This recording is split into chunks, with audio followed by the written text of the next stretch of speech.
Hello everyone. In this class, we are going to learn about the paramagnetic materials and ferromagnetic materials. In last class, we learned the diamagnetic materials and their properties. Okay.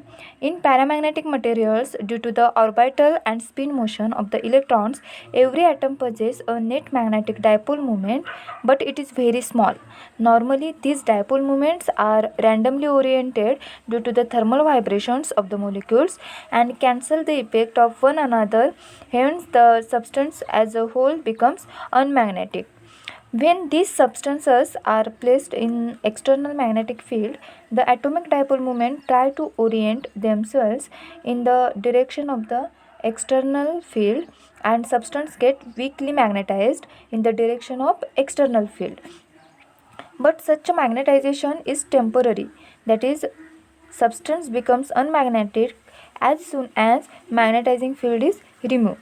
So that the normal unmagnetized state and the magnetized state of paramagnetic substance is represented in figure. See, in figure A there is a state absence of magnetic field, and in figure B there is a strong external magnetic field is applied. Okay. Since the paramagnetic materials lose their magnetism on removal of external field, they cannot use to make permanent magnets. See, paramagnetic materials do not use to make permanent magnets because the paramagnetic materials lose their magnetism on removal of external field. They cannot use to make permanent magnets. Okay, understood? This is about the paramagnetic materials. Then, what are the properties of paramagnetic materials? Every atom paramagnetic material has non-zero magnetic dipole moment. Their magnetic dipole moment is non-zero. Paramagnetic materials are weakly attracted by the magnet.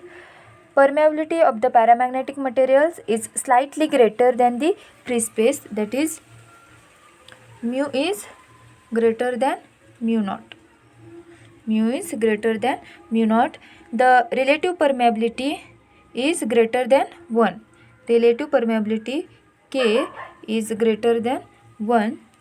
Then the susceptibility of this material is positive, that is, susceptibility is greater than 0. It is positive but small.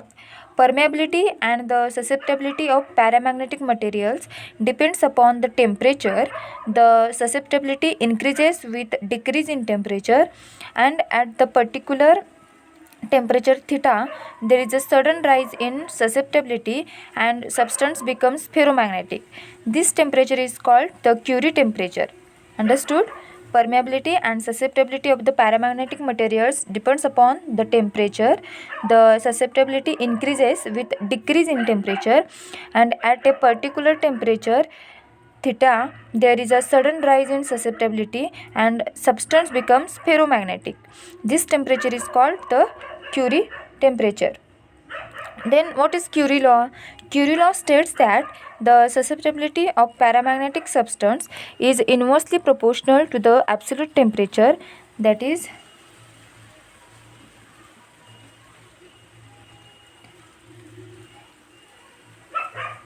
susceptibility is directly proportional to reciprocal of temperature, or susceptibility is equal to C upon T, where C is the Curie constant. Okay, C is called the Curie constant. This is the Curie law.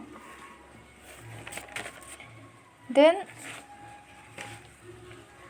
when a temperature of paramagnetic substance is decreased, it becomes ferromagnetic at a certain temperature theta.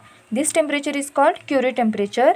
The temperature at which paramagnetic substance becomes ferromagnetic, that temperature is known as the Curie temperature. The susceptibility varies with temperature as chi is equal to C dash susceptibility is equal to C dash upon T minus theta. This is the relation.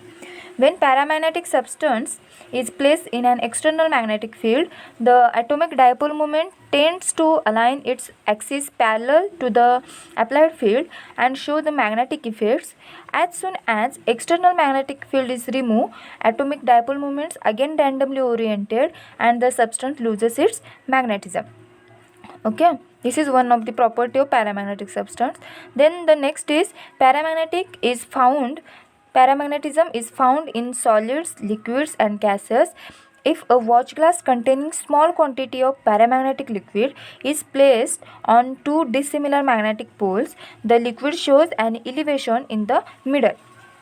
Okay, then the next property is, if paramagnetic gas is introduced between the pole pieces of the magnet, it spreads in the direction of magnetic field.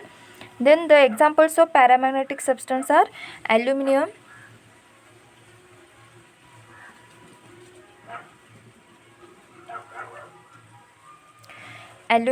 calcium, magnesium, chromium, platinum, sodium, lithium, liquid oxygen, tungsten are the examples of paramagnetic materials. These are the properties of paramagnetic materials. Okay. Then the next part is ferromagnetic materials.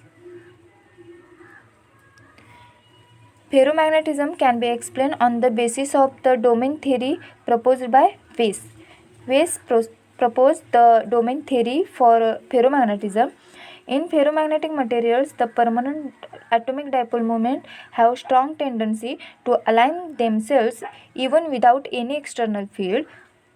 Hence, those materials are used to make permanent magnets. The force between neighboring atoms responsible for alignment, and it is called exchange coupling. What is exchange coupling? The force between neighboring atoms responsible for the alignment, and this is called the exchange coupling. In normal unmagnetized state, the atoms form domains inside the materials as shown in figure. The atoms in any domain have magnetic moments in the same direction, giving a net large magnetic moment to the domain. See, in diagram there is a domain structure for ferromagnetic substance is given. These are particularly called a domain. See, these are the domains. The atoms in any domain have magnetic moments in the same direction, giving a net large magnetic moment to the domain. However, different domains have different directions of the magnetic moment. See here, every domain has different directions. Okay, if the magnetic field is applied, the domains which are aligned along the direction of the field grow in size, and those opposite to it get reduced in size. This happens because the walls of the domains move across the sample. Also, domains may orient themselves in favor of applied field. The figure, see,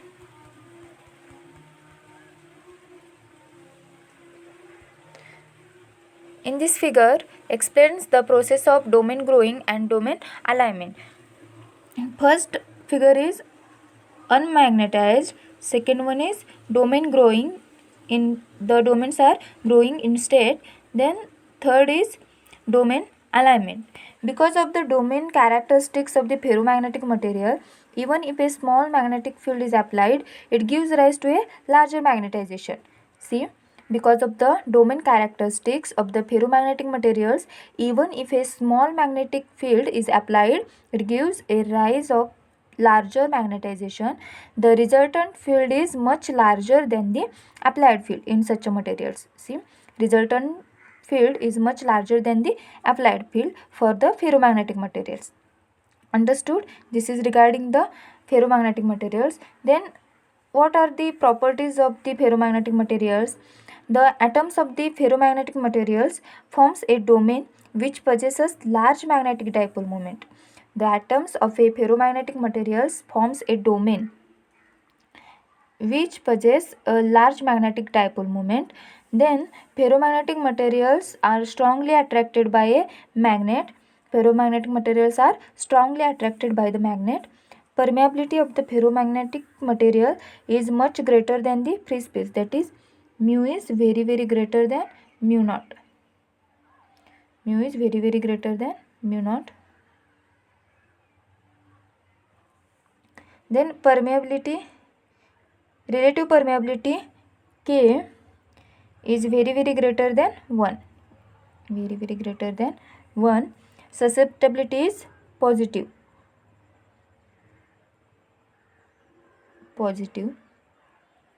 And it is very large. Ferromagnetism is normally found only in solids.